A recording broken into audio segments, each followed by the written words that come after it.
Bəs siz nə zaman anladınız ki, sizin əlləriniz, qollarınız, belə deyək, ayaqlarınızdan daha çox sizə uğur gətirir? Futbol deyirsiz. Onu mən hələ bilmirdim ki, elə bilirdim hələ futbolçu olacağam. 25 dəqiqə rast çalsam cavan adam necə qulaq asar ona? Həm də doğrudan da o söz-söhbətləri yığışdırmaq üçün.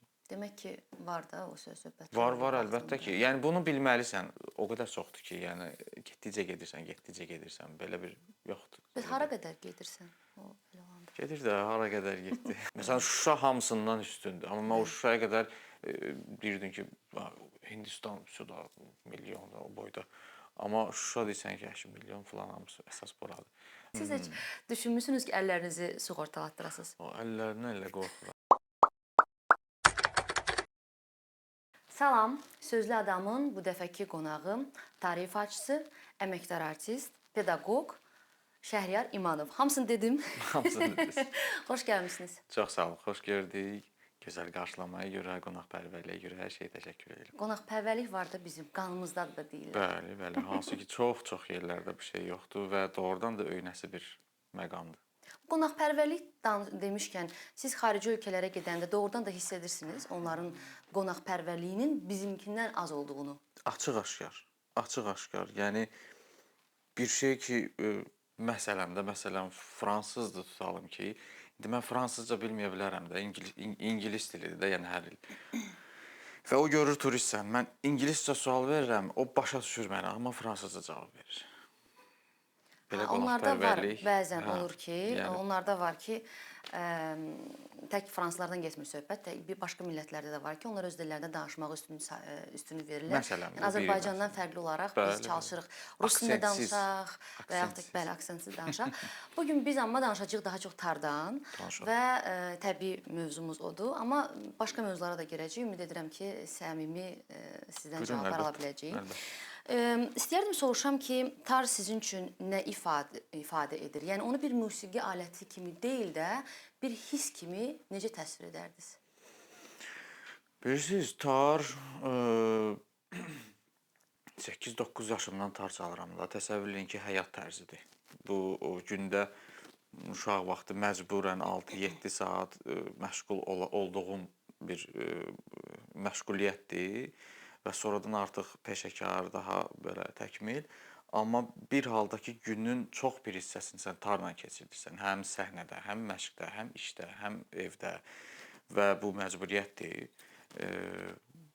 Bütün hisslərin, bütün gündəlik məişət həyatın, bütün dostluğun, bütün sevgin, bütün hisslərin, hər şey toplanmağa, yəni məcbur olur o şeydə. Çünki günün çox hissəsini o ilə keçirirsən və demək olar ki, həyatımın ayrılmaz və çox böyük hissəsi tardır. Hansı ki, sən hisslərimi də o ilə ifadə eləməyə çalışırsan, publika önündə fikirlərimi də o ilə deməyə çalışırsan, o alətin vasitəsilə Azərbaycanı təmsil eləyirsən, milləti, incəsənəti, musiqini, ölkə haqqında təəssürat yaradırsan bir fransızın, almanın qarşısında. Çox, hər şey orada toplanır. Tar ifaçılığında ən çox texniki çətinlik nədir? Texniki tarı elə tutmaq, saxlamaq. İkinci elə bir alət yoxdur. Nə qədər araşdırdım, iki əllə həm saxlayan, saxlanılası, klarnet falan onu deməyin. Klarnetdə əl tərpənmir, barmaq tərpənir. Hətta bizim qədim sazda belə kəmər var. Amma tarda yoxdur. Bu əllə də tutursunuz və onu ifa edirsiniz. Mən sizə məsələn tarı versəm, bir 2 dəqiqə heç ifa eləmədən saxlasaz, çox yorularsınız. O ki qala, o əllərlə, o gərgin əllərlə siz texniki bir şeylər çalmalısınız və yaxud lirik bir şeylər çalmalısınız. Bu əllə həm saxlamısan, həm də məsələn çox sürətli bir əsər ifa edirsən. Bu gedir, gəlir. Yəni elə bir alət yoxdur. Mən nə qədər araşdırdım, bilmirəm indi Sadıqcan yaxşı eləyib, pis eləyib, amma kül kimi dizdə idi, bilmirəm. İşinizi çətinləşdirib. Çox çətinləşdirib. Yoxdur elə bir alət. Gitara dizdədir, ud dizdədir. Fortepianonu saxlamırsan, əldə heç bir gərginlik yoxdur. Otur, çal, dur. Alət orada qalır. Hansı aləti deyim? Nağara belə dizdədir. Yəni əllər gərgin deyil onu saxlamaq üçün. Kamança belə dizdədir. Amma tarı sən iki əllə birinci qaldırırsan, saxlayırsan. Sonra başlayırsan ifa eləməyə. Elə bir alət yoxdur. İndi belə təsəvvür eləyəndə ki, tarı dizin üzərində saxlayaraq ifa etmək, o nə qədər heç yoxlamısınız ki, o necə alınır? İran tarı dizdədir də, gül kimi. İndi mən şikayətlənmirəm ha, ümumilikdə deyirəm. Amma dizdə idi də, yəni İran tarı, cənub tarı deyək də belə. Onlar hələ də dizdə ifa eləyirlər və gözəl də alınır. Düzdür, onun biraz quruluşu başqadır. Biz sinəyə qaldırmışıq deyənə, sinədə çox böyük ola bilməz. Biraz kiçilib, simləri artıb və s. Amma İran tarı biraz böyükdür və dizdədir. Hər halda biz UNESCO-ya artıq daxil eləmişik, yəni bu formada, sinədə çalınan alət. Artıq gecdir, təzədən o dizə getməyəcək. Gecdir, çünki geriyə yol yoxdur ən azından. Bəs siz nə zaman anladınız ki, sizin əlləriniz, qollarınız, belə deyək, ayaqlarınızdan daha çox sizə uğur gətirir? Futbol deyirsiniz. Onu mən hələ bilmirdim ki, elə bilirdim hələ futbolçu olacağam. Yəni çox sonralar da belə bir ümidlər var idi. Müsabiqələrdə artıq qalib olandan sonra hiss elədim ki, belə bir şey var. Yəni deyəsən gecdi yəni. Çünki 20, 21, 22 yaşlarımda bir də mən sıfırdan futbola nə vaxt başlayacağam? Tarzanam da. İndi tarın sizə gətirdiyi uğur sizi qane edir? Bəli. Bəzən bilirsiniz, görünən tərəf o qədər də olmur. Məsələn də mən çox paylaşmağı sevmirəm. Hardasa tədbirdə olanda və yaxud amma ümumilikdə götürəndə mən çox az boş vaxtım var. Amma onu mən düzdür göstərmirəm və əgər göstərəsi olsam heç də yəni belə öyünmək kimi çıxmasın. Tələbatlıdır. Yəni tələbat var musiqiyə, tara, yeni bir fikirlərə var. Yəni heç də peşman deyiləm. O yeni fikirlər dediniz, sintezlərdən istəyirəm danışaq ki, yəni tarın başqa musiqi alətlərlə sintez olunaraq ifa olunması və s. Və belə bir fikir də var ki, müasir nəslə köhnə alətləri sevdirmək üçün mütləq o necə sintez olunmalıdır və yaxud dəyişdirilməlidir. Siz bu fikirlə nə qədər razısınız? Mütləqdirmi bunu etmək, yoxsa köhnə alət elə bəlkə elə o adət-ənənə ilə tanıdılsın və qəbul etdirilsin? Yox, o təsəvvür edin məsələn gənc bir nə bilim qeyri-peşə sahibidir də, musiqiçi deyil, düzdür. O nə qədər sevər ki, bir kostyum qalstukda çox ənənəvi bir tar ifası. Bir dənə məsələn belə bir daydaydı, oturub ifa eləyir. Gözəl ifa eləyir. Amma cavan insandır da, daha dinamikdir. O gəzir, o səyahət eləyir, o hər şeyi görür filan. Nə qədər qulaq asar o kostyumlu daydaya. Ənənəvi, klassik, köhnə deməzdim, yəni musiqi köhnə deyil, amma məsələdə köhnə üslubda bir ifa ilə. Aktual deyil axı. Onu mütləq ki, hansısa bir dildə, məsələn, bir cümlə özüm başa düşəndə, bir cümlədə onun başa düşdüyü bir şey demək lazımdır axı. O başqa bir həyat yaşayır. Yaxşı, bəs indi deyək ki, indiki nəsildən danışırıqsa biz, onlar indi tarı başa düşürlər, yəni indi edilmiş o dəyişiklikləri nəzərə alsaq, başa düşürlər indi? Bəli. Nə dəyişikliklər etmisiniz? Yox, mən özümə bağlamayım, düzdür, mən də çalışıram ki, elə bir şeylər eləyim. Amma hər halda, bilirsiniz, oturum 25 dəqiqə rast çalsam, cavan adam necə qulaq asar ona? Rast dəstgahı 25 dəqiqə. Oturum ənənəvi rast dəstgahı çalım. Qulaq asa bilər indi ki, məsələn, 20 yaşlı, 25 yaşlı bir gənc 25 dəqiqəlik rastıma qulaq asa bilər. Hər halda hansısa bir dinamik məqamlar lazımdır, hansısa bir yeni indiki musiqilərdəki o sound ki var, onu gətirmək lazımdır ki, onun dilində verək, onun dilində göstərək, təqdim eləyək ki, onun üstündə elə bir ki, heç olmasa onu qəbul eləsin. Belə bir şeylər mütləqdir. Yoxsa ənənəvi çətin məsələdir. Yaxşı, bəs tarı bir belə deyim, digər musiqi alətlərlə bir yerdə daha çox ifa olunur da əvvəl. Onu bir solo ifa olunan alət kimi götürəndə çətinləşir onun işi? Çox çətinləşir. Siz təsəvvür edin ki, corabdan saçıva qədər, sağ əlindən sol əlinə qədər hər bir hərəkətin diqqət mərkəzindədir. Amma məsələn, alətlərin içində və yaxud ansamblda və yaxud xanəndə ilə sən diqqət mərkəzində deyilsən axı. Məsələn, xanəndə ilə ifa eləyəndə sən ikinci növbədəsən, bütün diqqətlər xanəndədədir. Sən müşahidə edirsən.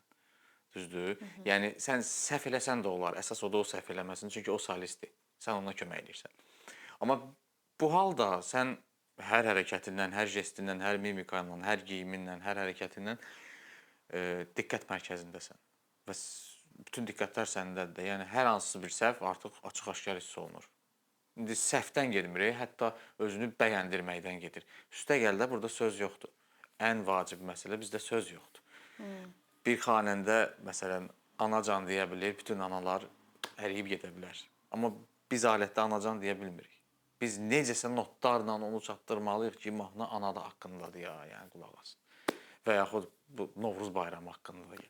Və yaxud yeni il haqqındadır. Çox çətindir. Amma oxuyan Novruz gəlir, yaz gəlir, elimizə bahar gəlir. Hamı bildi ki, Novruz haqqındadır. İndi mən bir dənə melodiya çalım, əgər eşitdiyimiz Novruz melodiyaları yox, sıfırdan bir musiqi yazım Novruz haqqında. Onun kimi hardan, necə biləcək ki, o Novruz bayramı haqqındadır? Söz yox, bir şey yox. İndi siz çətinliyə baxın, mən onu çatdırmalıyam ki, bu Novruz haqqındadır. Ana haqqındadır, şəhidlər haqqındadır və yaxud uşaqlar haqqındadır. Hə, hardasa notlarından filan, amma söz yoxdur. Özünü bəyəndirmək ifadəsini işlətdiniz, özünü bəyəndirmək lazım olur da. Yəni əgər tək ifa edirsənsə, siz də müasir gənc tar ifaçılarından birisiniz və uğurlu ifaçılardansınız. Bəs özünüzü köhnə tar ifaçıları bir cəmiyyəti, icması deyək də, community deyirlər də. Ona necə bəyəndirmisiniz, necə qəbul etdirmisiniz və qəbul etdirə bilmisinizmi özünüzü onlara? Bəyəndirə bilmişəm yəni. Onun üçün mən nə qədər çalışdım bilmirəm. Yəni bəyəndirdim yoxsa yox. Mən bütün dəstgahları lentə aldım və YouTube-a qoymuşam. Bütün dəstgahları ki, o söz bəlkə də deyilməz ki, bu klassik ifa eləyə bilmir. Bütün muğamları klassik formada yazıb YouTube-a qoymuşam. Ki bu tutalım ki də, məsələn deyirəm, pro versiyanı ifa eləyəndə deməsinlər ki, bu beginnerin bilmir də. Bütün muğamlar YouTube-da var. Heç bilmirəm, başqa bir ifasında var, yoxsa yoxdur. Mən elədim o. Bütün rəqsləri ifa elədim, qoydum. Klassik formada. Hə, bilmirəm, kim bəyənir, kim bəyənmir. Bəyənən də var, qəbul eləməyən də var. Təbii bir şeydir. Hardan yarandı bu ehtiyac? Ümumiyyətlə, nəyə görə kiməsə və yaxud kimlərəsə özümüzü sübut etməliyik, bəyəndirməliyik? Bu ehtiyac hardan yaranır? Ehtiyac oradan yaranır ki, adam baxır, heyfi gəlir ki, bu cür alət niyə öndə olmasın və bu alətin deyə biləcəyi söz varsa, niyə deməsin, niyə çatdırmasın? Oxumaq, əla. Hamı müğənni ola bilər, xanəndə ola bilər. Amma bu alət də gözəldir axı. Yatmış xəzinədir. Bu, niyə oxuyansız, xanəndəsiz, tək bir 3 dəqiqə, 5 dəqiqə bir şey çalıb insanları duyğulandırmasın? Niyə? Axı bu imkan var mı da? Mənim əsas verdiyim sual həmin biraz ondan əvvəlki sualıma əlaqəlidir ki, yəni biz, daha doğrusu siz köhnə tar ifaçılarını nəyə sübut etməlisiniz də, yəni özünüzü qəbul etdirməlisiniz. O baxımdan, yəni bu ehtiyac hardan yaranır ki, onlar sizi qəbul etsinlər? Yox, o elə bir ehtiyac yoxdur. Yox, niyə? Bəs nəyə görə onda onları köhnə versiyada, daha doğrusu ənənəvi versiyada həmin mahnıları ifa edib YouTube-a yerləşdirmisiniz? Muğamları. Muğamları, bəli. Orada bilirsiniz nədir? Biz muğam keçirik. Birinci sinifdə, orta musiqi məktəbində, konservatorda muğam keçirik. Bu bizim kökümüzdür. Biz bundan yoruluruq.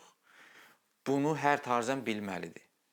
Bilməlidir və əgər yaradıcılığı varsa, öz yaradıcılığıyla məşğul olmalıdır. Təzə bir şeylər çıxarda bilər filan. Amma bunu bilməlidir, bu bir kökdür. Mən bunları onun üçün elədim ki, deməsinlər ki, bu kökü bilmir. Mən kökü bilirəm, amma öz yaradıcılığımla məşğulam. Ehtiyac bu idi. Yəni, mən pandemiya vaxtı onları yazmışam özdə. SMS vaxtı 3 saat götürdü. 3 saat idi, 2 saat idi. 2 idi, sonra 3 oldu. Heç yerə çıxmırdım ki, mən bu gün studiyaya gedəcəm, o SMS-i xərcləməyim. Gedirdim, cibimdən də maddi vəsait xərcləyirdim, muğamları yazırdım, qoydum. Halbuki heç bir gəlirim falan yoxdur, amma studiyaya nə qədər pullar xərclədim. Ki, bu muğamları yazım. Ona görə yox ki, deyilməsin ki, hə, bu muğam bilmir, ağla nə gəlir çalır. Sadəcə bir hesabat kimi həm də doğrudan da o söz-söhbətləri yığışdırmaq üçün. Demək ki, var da o söz-söhbətlər. Var, əlbəttə ki. Yəni bunu bilməlisən. O bir bilməyəndə bir axsaqlıq sayılır, bir qınaq sayılır. Mən də hamısını yazdım, qoydum. Sizi təqdim edəndə mən əməkdar artistə qeyd elədim. Mən istərdim bir o ada da bir toxunaq ki, ümumiyyətlə bu ad insana nə verir, nə qatır? Hər tərəfli. Böyük stimul qatır. Bilirsiniz, ifaçı, musiqiçi, yaradıcı insan biraz həssas olur. O yaradır. Əgər hər hansısa bir zəif qarşılıq görəndə, o qədər ifaçılar, o qədər sənətkarlar olub ki, küsüb məsələn. Hə, o feedback görməyib, tutalım ki, istədiyi sevgini görməyib filan. Bu məsələ isə çox unikal bir məsələdir. Sənə ən yüksək səviyyədə feedback gəlir. Ən yüksək səviyyədə, ən ali səviyyədə, imzalı formada sənə deyilir ki, sən diqqət mərkəzindəsən, qiymətləndirilir, yaşa və yarat. Bir sənətçi üçün, yaradıcı insan üçün bundan artıq nə ola bilər ki? Xalq artisti də var da hələ. Yox, o gələn qarşılıq var. Yəni imzalı kitabçadan ən ali şəxs sənə imza atır ki, sən mükafata layiq görülmüsən, sən qiymətləndirilirsən. Özdə o ad alanda daha öncəki nazirimiz idi. Mən ən gənclərdən biri idim, 28-29 yaşım var idi. Orada ad alanlar çox belə, yəni yaşlı nəslin nümayəndə, orta yaşlı nəsil var idi. Mən dedim belə də, yəni gəncəm də, tutalım, burada kitabça verilir, güldür, nəsə diplom kimi belə bir şeylər, şəkil və bir-bir belə təqdimat olur da, qapalı tədbir olur belə. Bir-bir verilir, ad çəkilir, alqışlanır və növbəti. İndi mən də ən cavanlardanam da, yəni belə bir şey. Mən gözləmirdim hər hansısa bir şərh verilə. Ad çəkildi, çıxdım, amma bizim nazirimiz gördüm, mən çıxanda nəsə danışır. Halbuki çox sənətçilərlə danışılmadı. Sadəcə gül, şəkil filan yola salındı. Təsəvvür edin ki, sizin sahəvizin naziri sizə deyir ki, mən sizi çox izləyirəm, sizin tarınız diqqət mərkəzindədir, çox gözəl ifadelər eləyirsiniz və sizə mükafat verir. Yəni, bu kimi həvəsləndirməz ki. Sizcə hansı işinizlə daha çox diqqəti cəlb elədiniz? Hansı işinizdən sonra məhz bu ad sizə verildi? Ora, o məqama siz necə gəlirsiniz? Pillə-pillə, addım-addım gəlinir. Ola da bilər ki, sən çox mötəbər bir tədbirdə ifa eləyəsən və fövqəladə bir təqdimat ola ki, bunu eləmişsən, buna görə də ad verirlər. Amma ümumilikdə addım-addım yaxınlaşırsan. Mən 2013-də Muğam Festivalının qalibi oldum. Sonra dövlət tədbirlərində başladım iştirak eləməyə. Bilməm, görmürsünüz, YouTube'da bir sirtaki var. Bəli. İnsanlar gülür, əylənir. Oradan başlandı. Sonra Parisdə Azərbaycan günləri olurdu o vaxtı. Bizim ən ali rəhbərlik o konsertdə düz ön sırada idi. Bu ikinci bir addım idi. Sonra mən Polçdesdə ifa eləmişəm. Bilməm, görmürsünüz, yoxsa yox. Yəni, uşaqlıqdan bəri, yəni ora qədər gedib çıxmışıq. Sonra Hindistanın o videosu çox yayıldı. Yəni, belə addım gəlib çıxmış. Sonra, o sonraydı düzdür, müharibədən sonra Şuşada ən ali şəxslərin qarşısındaydıq.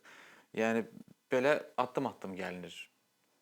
Onda biz deyə bilərik ki, siz Şuşanı qeyd elədiniz, ona görə orada dayandım. Məhz o Şuşada olan çıxışınızdan sonra bir boom yarandı, ondan da sonra bir yarandı, bir əməlli başlı paylaşıldı. Mən 2018-də, əgər ad məsələsinə görə deyirsiniz, 2018-də almışam, bizim 100 ildir. Hə, bildim. Sadəcə olaraq Şuşada olan çıxışınızdan sonra da əməlli başlı paylaşıldı orada sizin çıxışınız və deyə bilərikmi ki, siz şöhrətin o zirvəsinə çatdınız, daddınız onu? Zirvə yoxdur. Yoxdur. Bax, məsələn deyirsən ki, düzdür, o mənəvi cəhətdən biz yuxumuzda da görmürdük ki Şuşada, bizim Bəli. Cıdır düzündə orada ifa eləmək filan, onlar hamısı bir yuxu idi və mənəvi cəhətdən siz dediyiniz zirvə idi. Yəni ondan əziz səhnə, ondan doğma bir səhnə inanmıram ki, nə vaxtsa ola, o heç. Amma səhnələr, festivallar, yüksək tədbirlər o qədər çoxdur ki, yəni getdikcə gedirsən, belə bir yoxdur. Bəs hara qədər gedirsən o belə olanda? Gedir də, hara qədər getdi. Yəni onun bir yoluna baxanda nəsə görürsüz, bir mayak var, ora doğru gedirsiniz. Yaxşı ki yoxdur. Yaxşı ki yoxdur. Olsa, yəni təsəvvür edin də. Yəni bu futbol deyil də, dünya çempionu oldun. Hətta onlar belə doymur, ikinci dəfə də olmaq istəyər məsələn. Pele 3 dəfə dünya çempionu idi, 4 dəfə də ola bilərdi. Amma bir zirvə var da, dünya çempionu. Ondan o tərəfə bir idmançı. Bizdə yoxdur elə bir şey. Hara ola bilər? Tutalım ki, ən yüksək çox deyə bilirsiniz nə qədər festivallar var, çox elit festivallar var, elit səhnələr var. Orada görür, ora hər dəfə desən ki, məsələn mən geriyə baxanda deyirəm ki, ayda vaxt var idi filan şeyə sevinirdim. İndi gör məsələn də hardayam, heç fərqində deyiləm. Amma o vaxtı o səhnə mənim üçün çox belə böyük bir şey idi. Çatmaz kimi görünürdü. Bu gün buradayam da. Amma 2 il sonra görsən ki, bunu gör nəyə sevinmişəm. O nə idi ki, buna bax, indi gör nədir. Sonra da 2 il keçirdiysən buna bax, 2 il bundan qabaq mən sevinirdim buna, amma elə də indi yaxşıdır, indi belədir, indi belədir. Məsələn Şuşa hamısından üstündür. Amma mən o Şuşaya qədər deyirdim ki, Hindistan da milyon da o boyda. Amma Şuşa deyirsən ki, 8 milyon falan hamısı əsas buradır. Hə, ondan qabaq məsələn Polçidesdə ayda bir Polçidesdə 30 ildə uşaqlıqdan baxırıq o Polçidesdə. Bir gün orada Yakubov yanıb sən çağır. Əla. Sonra Hindistana gəlsən desən ki, o gün nə idi bu? 1 milyon adam bu. Ondan qabaq ya belə şeylər çoxdur. Yəni yaxşı ki belədir. Nə yaxşı ki belədir. Və yəqin ki indi də var ağlınızda elə yerlər, elə səhnələr ki, ona baxırsınız və deyirsiniz ki, ayda mən. Əlbəttə. Və əminsiniz ki, zaman gələcək deyəcəksiniz ki, bu nə idi? Tək elə olsun. Çünki inkişaf ordadır da. İnkişaf olanda elə olursan. Elə olmasa inkişaf olmur axı. Bir görünən hədəfi vurmaq mümkündür. Hədəf yoxdursa nə yaradasan, nə işləyəsən, rutin həyat hər halda çox da qane eləməz, yaradıcı insansa əgər elə xüsus. Dünyada bir çox tanınmış, dünya şöhrətli ifaçılar və yaxud da ki, aktyorlar var ki, onlar müəyyən bədənin müəyyən hissələrini sığortalatdırırlar da. Siz heç düşünmüsünüz ki, əllərinizi sığortalatdırasınız? O əllərindən elə qorxuram. Təsəvvür edin ki, mən davakar olmamışam, amma daha indi belə şey də olmamışam da hər halda. Onda davalardan çəkinmirsiniz həmişə. Ən qorxduğum şey, görürəm məsələn konflikt var məsəl üçün də. Bu hardasa gedib tutalım ki, bir mübahisəyə, oradan əlbəxə. Çox sağ ol, düzsən, əla, gözəl. Məsələn də tutalım, burada getdi məsələ böyüdü əlbəxə. Mən tutalım ki, məsələn də heç ona dəyməz bir insandır da. Kontrol etirdim, tutalım ki, bir yumruq atdım. Əlim qatlandı, barmağım elə bir şey oldu ki, ondan sonra hər hansısa bir çətinlik olacaq məndə tartacaq. Buna görə tutalım ki, çox sağ ol, əla, düzsən, təşəkkür edirəm, qaçıram. Sığortalatdırmaq. Bəlkə elə necə sığortalayım? Lap bu tutalım, məsələn də bu sındı tutalım ki, özümdə göstərməyim. Hə. Bu birləşdisə, yenə əvvəlki kimi olmur axı. Savad olmur da. Amma yenə də çox həssas deyə siz təsəvvür eləmirsiniz. Bir dənə əllərinizi bir dənə belə göstərin, baxım necə qoruyursunuz. Hər isti su, məsələn, mən soyuq su ilə yumaram. Hətta biraz dırnaqları dərin kəsirsiniz, tutalım ki, tarsanda hiss edirsən ki, yox, biraz çox getmişəm. Çox həssasdır bu. Bir gün bir də görürsüz məsələn bu zonada nəsə bir soyuq su ilə bir iş görürsən də, məsələn mən həvəskarıyam, maşınıma özüm yuyuram. Əllər codlaşır. Elə bir ki, uçan quşu qanadların qatlamısan ki, uçma belə bir şey. İntiharı götürürəm, tamam, bu nə deyil, codayır. Siz onda əlləri soyuğa vermirsiniz, əlcək taxırsınız yəqin ki. Yaxşı kremlərlə onu sığallayırsınız. Yox, elə bir şey yox, süni vasitələr mən xoşlamıram. Sadəcə qoruyuram da, belə bir şey var. Sığorta eləyərəm, amma o lap bir şey olsa sığorta tutalım ki, bu nə qədər ödəyəcək, yəni əvvəlki vəziyyətində olmayacaq. Yaradıcı birisiniz və mən istərdim bilim ki, sizin yaradıcılığınız hansı mühitdə daha çox qabarır? Yəni evdəmi, səhnədəmi, təbiətdəmi? Nə zaman hiss eləmisiniz ki, o ən pik nöqtəyə çatır? Evdə biraz çətin məsələdir. Ev biraz yox.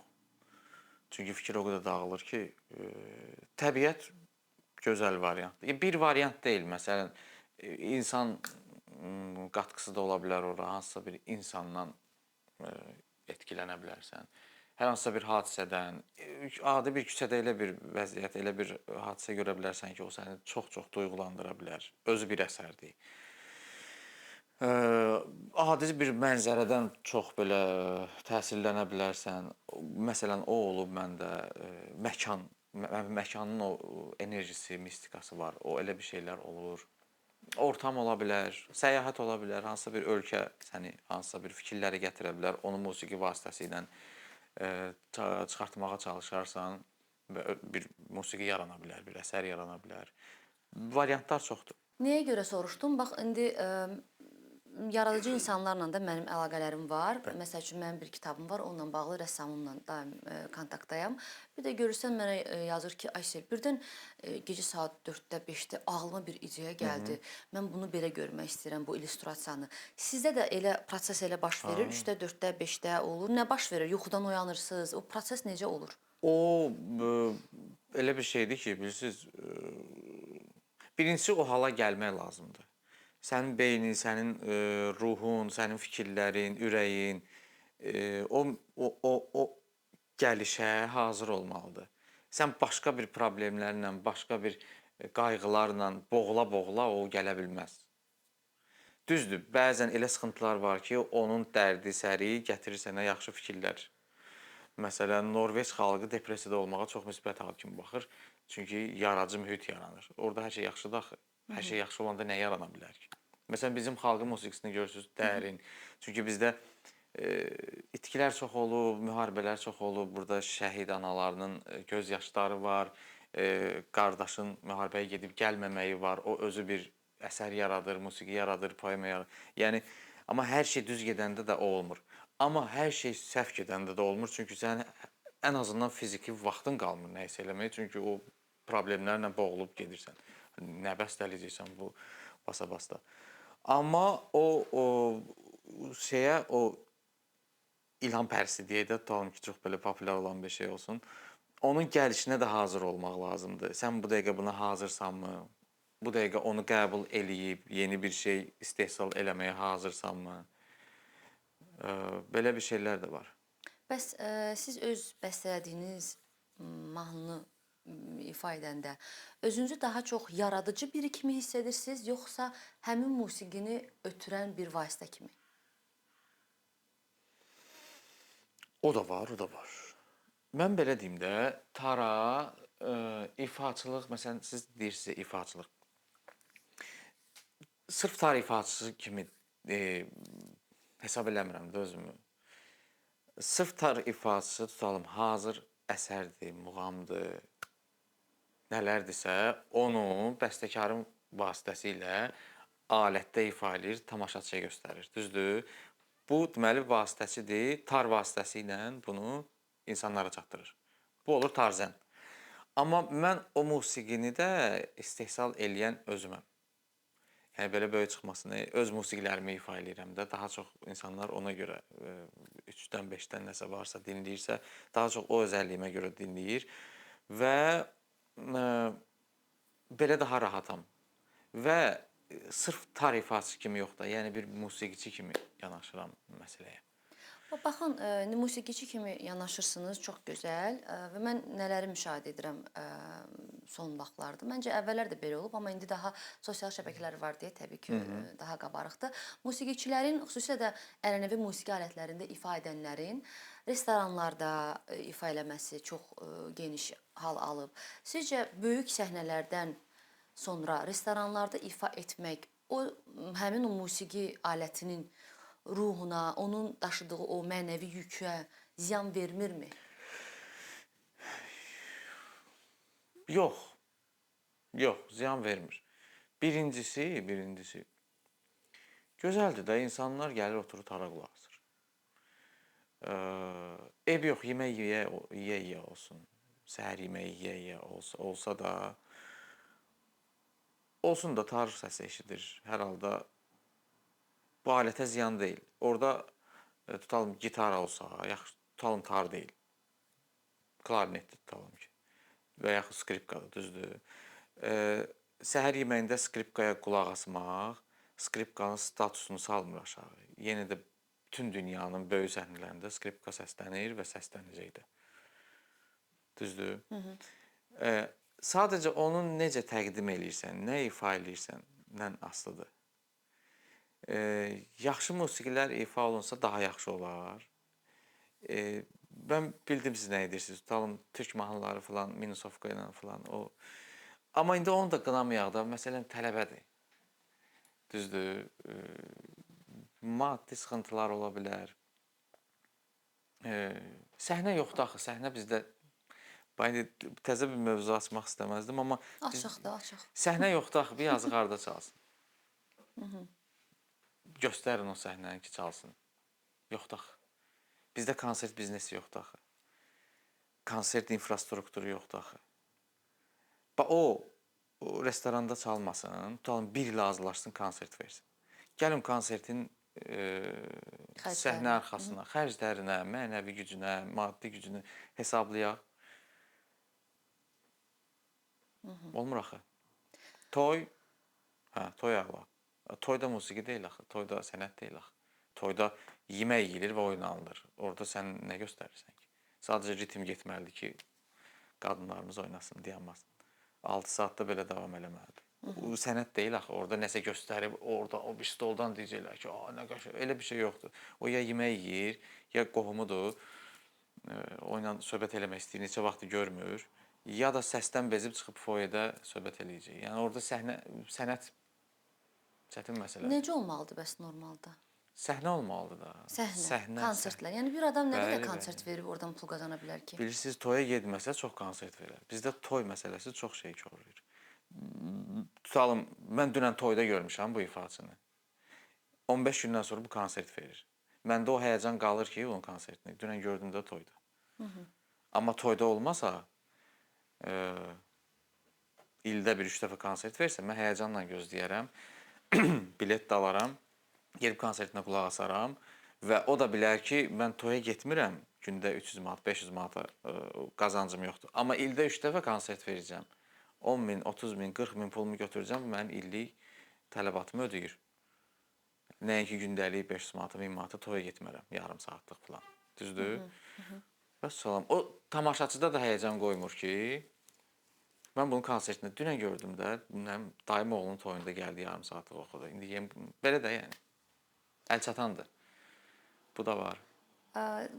Siz özünüz də restoranlarda çıxış edirsiniz. Biz konsert kimi ifa edirik. Yəni biz fonu Bəs ifa edəndə heç fikir vermisinizmi ki, sizə qulaq asan çoxdur, yoxsa dinləyən çoxdur? Bizdə həmişə öncədən rezerv olunur masalar və konsert kimi keçir. Bir dəfə gəlsiniz, görərsiniz alqışları ilə falan. Elə olur ki, axırda ayaq üstə alqışlanır. Yəni restoran olmağına baxmır. Mən sual verdim ki, qulaq asan mı çoxdur, yoxsa dinləyən mi çoxdur? Hə, yox, dinləməyə gəlirlər. Dinləməyə gəlirlər. Qulaq asmaqla dinləməyin mən bəlkə də... Qulaq asmaq sadəcə çox şey baş verə bilər də. Yəni ətrafımızda biz onu qulaq asırıq, düzdürmü? Bir də var ki, dinləmək üçün. Mən məhz ora gedirəm ki, məhz sizi dinləmək üçün. Elədir, elədir. Çünki öncədən hər halda, dünən 8 mart idi, tarixi deyə bilərəm. Dünən məsələn çıxışımız oldu, insanlar rezerv eləmişdi ki, gəlsin bizə qulaq asın.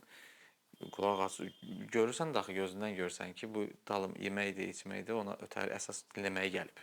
Belə bir şeylər var.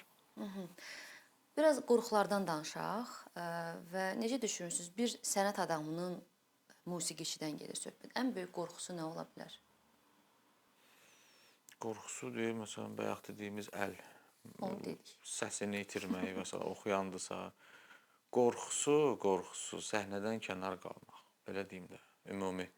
Çünki elə bir şeydir ki, siz təsəvvür edin ki, illərlə səhnədəsiz.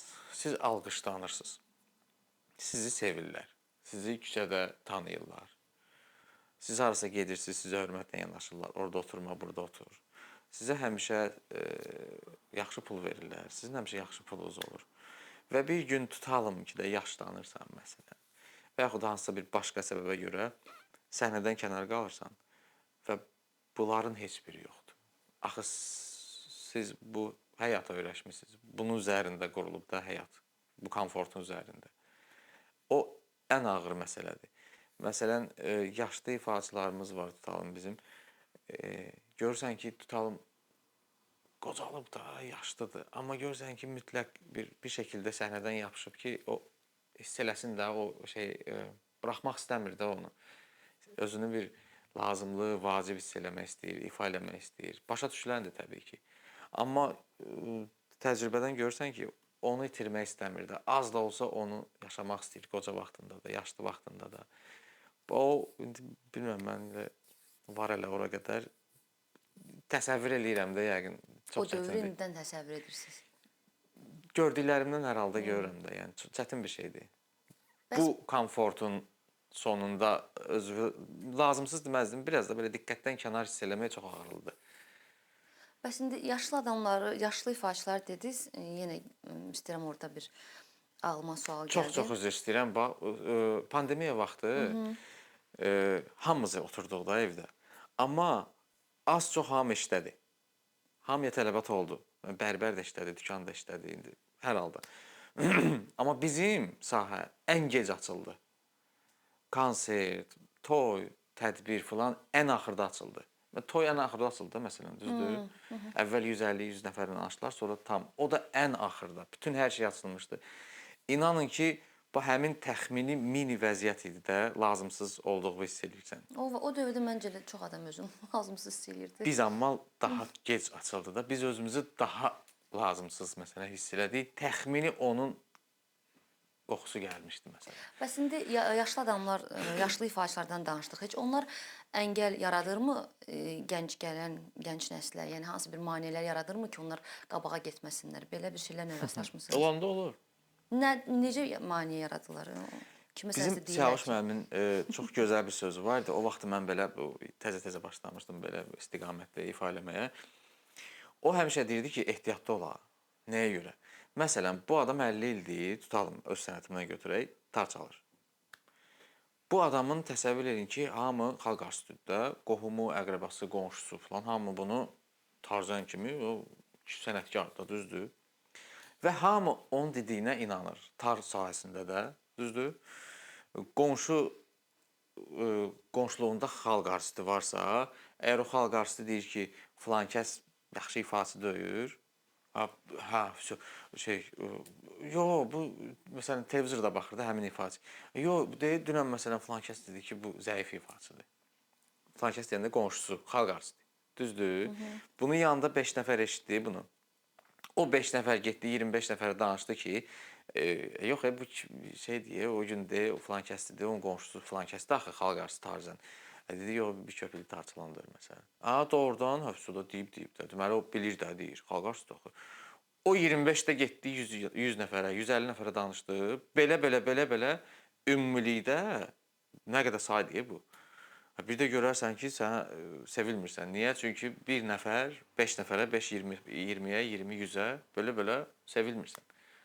Ehtiyatlı ol ki, onlara şey vermə. Yəni onların radarına düşmə. Düşməyəsən və elə ki, onlar o sözü deməsinlər. Əslində çox ağıllı bir şey. Bəlkə elə ona görə siz deyirsiniz ki, mahnıları yazmısınız. Elə ona görə elədim. Demək ki, görmüsünüz belə bir Var, əlbəttə var. Özünüzə qarşı. Var. Çünki insanlar qeyri-peşə sahibidir də, onun başı çıxmır axı. Oturub üzbəüz xalq artisti tarzəndir və eyni vaxtda televizorda bir gənc tarzən ifa edir, düzdür? Bu o dəqiqə dönür o qonşusu xalq artistinə ki, mənim necə ifa edirəm? Ona tar çalmaq deyir ki. Bu özü mühəndisdir də, bu başı çıxmır. Amma mütəxəssis deyir ki, o tar çalmaq deyir. Mən bu nə deyir? Xoşu gəlir bəlkə də, amma o deyir deyənə istiqamət dəyişdi. Bu da getdi 5 nəfərə, 5 nəfər də 15, 10, 20, o getdi. Və sən bir də görürsən ki, heç sevilmirsən. Ortada heç nə yoxdur, amma başa da düşmürsən ki, o söz hardan gəlib, necə gəlib filan. Nəticə odur ki, səni dinləmirlər. Və yaxud hansısa bir şey var, antipatiya var. Müasir texnologiyanın istəyirəm tara olan müdaxiləsindən də danışaq. Heç istifadə edirsinizmi bu imkanlardan? Tarın elə əslində ən böyük ehtiyacı elə o müasir texnologiyalardır. Çünki elə o tutmaq məsələsi var. Ona bir şey fikirləşmək lazımdır. Təcili. Təklifiniz nədir? Təklif bir ara oturub fikirləşmişdim. Kəmər o da belə tam şey deyil. Məsələn, saksafonda belə bir şey var. Boyunlarına belə bir şey salırlar. Bilməm görmüsünüz yoxsa. Belə də qırmaqdır. Saksafon gəlir, bir də oturur yerinə, əlləri çək, saksafon dayanır. Buranın gücünə də belə. Elə bir şey olsa, məsələn, belə bir şey giyəsən, tutan, burada bir 2 dənə qırmaq olar və yaxud necəsə belə, tar gəldi, oturdu. Əllər yükdür. O da bilmirəm də, yəni yoxlamaq lazımdır. Bu bir tərəfi. Tarın üzü pərdədir. Bilirsiniz də, malın ürəyinin... Bu dəqiqə bu otaqda bir başqa sözü səslənəcək tar. Keçin başqa bir otağa, ora bir isti olsun, tutalım ki, və yaxud bundan soyuq olsun. Tamam başqa səs çıxar. Kökü dəyişir. Yarım saat oturub onu kökləməliyəm ki, ora soyuq idi, ora öyrəşib. İndi bura uyğun kökləməliyəm. Əslində bir çox musiqi alətləri elədir də. Pianino məsələn yerini dəyişən, mənim özüm pianinom var. Yerini dəyişəndə o Yerini şeyləri... dəyişəndə kökləyirsən və yaxud da ki... Yox, yerini dəyişəndə onu sürürlər, təkərlidir axı. Onun içində aşıqları tərpənir, kökdən düşür. O başqa şeydir. Qoydun, köklədin, üstüdə qalır da. Yox, məsəl üçün, məndə indi kökdən düşüb. Təzədən gərək... Yerini dəyişmişsiniz də? Yox, yerini dəyişməmişəm. Qaldığı kimi qalıb. Neçə ildən sonra kökdən düşür? Uzun vaxtı. Bizdə 3 dəqiqədən bir düşür, təsəvvür edin. Və isti, soyuq. Burada tarı kökləyirsən, səhnə oradır da. Bura səhərindir. Səhnəyə işıqları var. Bəli. İşıqlar vurur, tardan başqa səs və başqa bir kök gəlir. Dərdə baxın bir dənə. O pərdəyə məsələn bir dənə müasir texnologiyalar olan halda biz qalmışıq o... Malın ürəyinin əlində. Malın əlində qalmışıq. Amma çətin də bir şey deyil. Məsələn, onu bir dənə Çinli mütəxəssisə versək, onun bir... Onlar yaxşıdırlar öyle. Ki bunun qardaş, bunu bir dənə düzəlt, bunu nə isti bilsin, nə soyuq bilsin, həssas olmasın da. İnan ki, bir həftəyə düzəldib gətirir. Amma onda da axı tarın o daşıdığı mahiyyəti, dəyəri itəcək axı. Yəqin ki, ona görə biz də nəsə tapa bilərik. Yəni biz deyəndə mütəxəssislər. Amma məhz o mahiyyətini saxlamaq üçün, dəyərini saxlamaq üçün hələ də malın ürəyinə... Əziyyətini biz çəkməliydik onda. Hə, malın ürəyinə möhtac qalmışıq. Mən son olaraq istəyərdim sizdən soruşum, konservatoriyaya gəldiyiniz dönəmlərdə o 3 avtobus dəyişirdiniz. O sizin həyatınıza necə təsir göstərib? Əslində gözəl idi. Sosial həyat ya, cəmiyyət içərisində olsan da avtobusda nə olur? Onu görürsən, onu yaşayırsan. O da maraqlı şeylər olur avtobusda, metroda. İnsanların arasında olursan. İnsanlardan o aldığın enerjinin fərqində olursan. Bir gün basa-bas olar. Keyfin olmaz, yorularsan. Vaxtın çox gedir. Buzovnadan 3 dənə laf şey.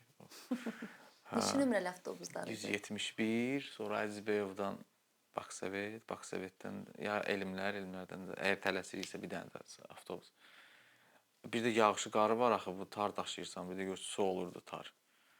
Məcbur avtobusun içinə girməlisən ki, yağış yağır, qar yağır, küləkdir. Onu da keçməlisən də, o çətinliyi keçməlisən ki, bu daddının yerini biləsən. Hər halda maraqlı idi. Maraqlı idi. Tələbəli idi də.